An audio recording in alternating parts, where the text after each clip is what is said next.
Magandang araw mga kaibigan. Bigyan natin ng reaction opinion itong interview ni Karen Davila kay retired Supreme Court Justice Adolf Ascuna. Pinag-usapan nila yung question ni Senator Panfilo Lacson kahapon sa presiding chair Escudero kung yung pronouncement niya nung day 1 na 16 ang number of conviction votes. Is that personal legal opinion of the chairman or presiding officer, or yun na yung ruling ng buong impeachment court? So magandang malinawan yan at ito maganda ang paliwanag ni ex-Supreme Court Justice Adolf Ascuna. Pakinggan natin siya. And issue is Senator Panfilo Lacson, Senator Judge Panfilo Lacson sought a clarification on presiding officer Escudero's statement, no, yung opening statement niya, that ang conviction threshold is still at 16. Maganda yung inquiry ni Lacson. Ang sabi niya, ito ba ay legal opinion ninyo as presiding officer, or does it constitute a ruling by the impeachment court? So this is quite controversial, no? Take us through this, no? Kasi ang Escudero stands by 16 and he says you can take it up with the Supreme Court. What could happen here, Justice Ascuna? Because one would think that Lacson and Escudero, being in the majority, na pag-usapan na nila ito. Well, for me, it is a ruling of the chair, which can be confirmed or overturned by the Senate itself. And until that happens, the chair will follow that declaration that it has made that the voting threshold to convict is 16 out of the 24 members currently of the Senate. So I don't think that that is ripe for judicial intervention at this time. We have to wait until the Senate itself is faced with the actual voting and see what it will do, whether it will require a different voting threshold or not. Oo.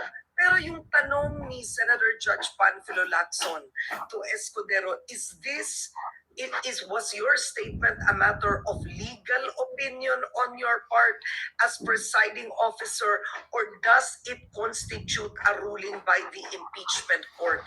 Ang papel po ng presiding officer, can the presiding officer alone make that decision and say 16 pa rin ang threshold, or does he have to consult the whole court? The presiding officer can initially declare what its own interpretation on the voting threshold is, but that is not binding on the Senate. But the Senate has to overrule or adopt a different view. Until it does so, that is the view of the chair, and the chair will follow that until it is reversed by an appeal to the body. I see. So tama ang tanong ni Senator Judge Lacson, that word, is it legal opinion at this point? Tama ba yun? Hindi naman legal opinion. It's more of a ruling on the part of the chair. Presiding officer, oo. It's not binding on the Senate because the Senate, there's a procedure called appeal to the body. If the Senate does not agree with that, it can any member can raise an appeal to the body and have it submitted to the body for a vote. Oh, maraming salamat sa paglilinaw na yan. So kumbaga may punto. Yan. Ngayon, naintindihan ko na. Huwag tayo palang masyadong magsaya doon sa pronouncement ni presiding officer Escudero na 16 ang threshold. Agree ako doon sa paliwanag ni Justice Ascuna na ruling lang yun ng chair. But then, the whole impeachment court, pwede nilang i-question yun at later on magbutuhan. Ano lang pala yun? Parang strategy. Para lang palabasin na patas ang impeachment trial. Kasi imposibleng magsasalita ng ganun si Escudero on his own. Kasi ang alam ko, ang gusto ng Senate of Malacanang is ibaba ang threshold. From 16, babaan nila ng 15 o 14. Bakit biglang nagpahayag ng ganun? So, hindi pala totally binding sa impeachment court yung 16 na threshold para makonvict. Kaya huwag tayong magtaka, pag malapit ng magbutuhan, i-question na yan at magbubutuhan. Then of course, mananalo yung majority. Kasi sa ngayon, walo na lang yung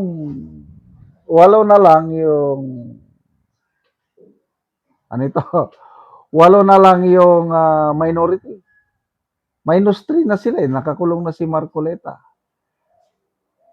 8 na lang. Granting, pag nagbutuhan na, kahit sabihin natin si Escudero gusto niya 16, 8 plus 1, siyam. Yung majority, 11 sila. Adi panalo pa rin yung 11. Kaya pagdating sa botohan, bababa pa rin yung conviction vote.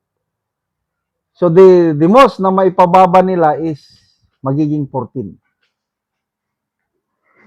So kahit ipababa nila ng 14, talo pa rin sila. Bakit? 13 lang sila eh. Talo pa rin.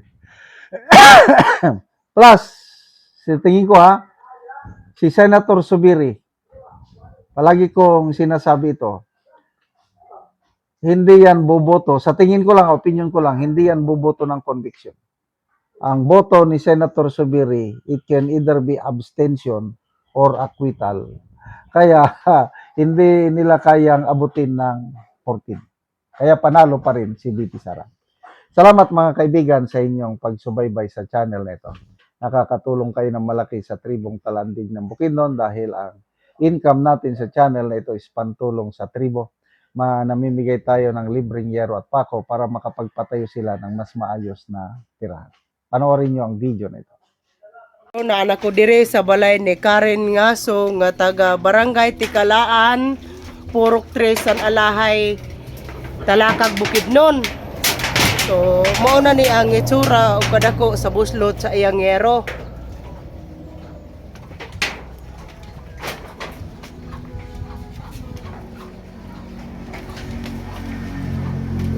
Dire dapit mo na ni ang gipang butangan lang gani og trapal.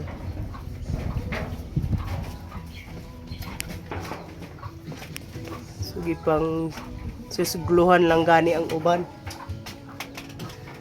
Ang diri ibutangan lang og tunnel bag. Tarpulin.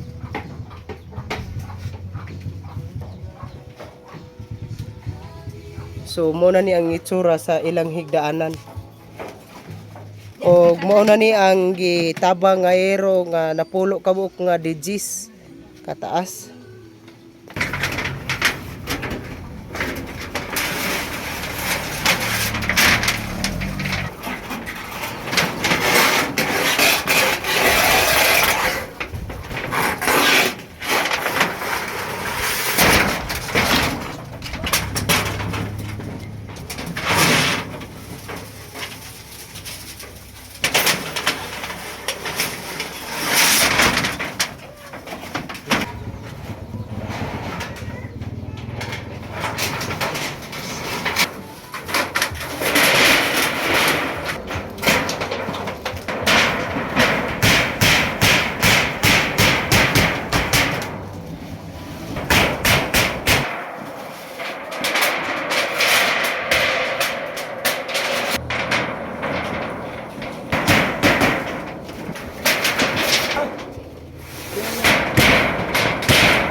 karon naman na gyud sa pag-atop ang ginatabang nga hayero. Kaatop na gyud sila. Karong adlaw karong tak na ako dako kay pasalamat sa Ginoo ug sa imo po sir kung kinsa ka man tabangan pagid ka sa Ginoo daghan kay grasya kay ang 16 na katuig nga sinako karon gwapo na gid kaayo di na gid mo lusot among mata.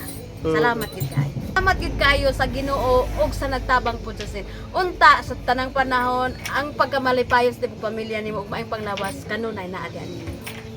Ginaot unta nga mupadayon pag gid sa dagan pang katuigan padagan pa nga mga parehas namo nga naglisod na nga sig dagan-dagan kung mag-ulan nga dagan pang matabangan nimo. Salamat gid kaayo. Salamat po.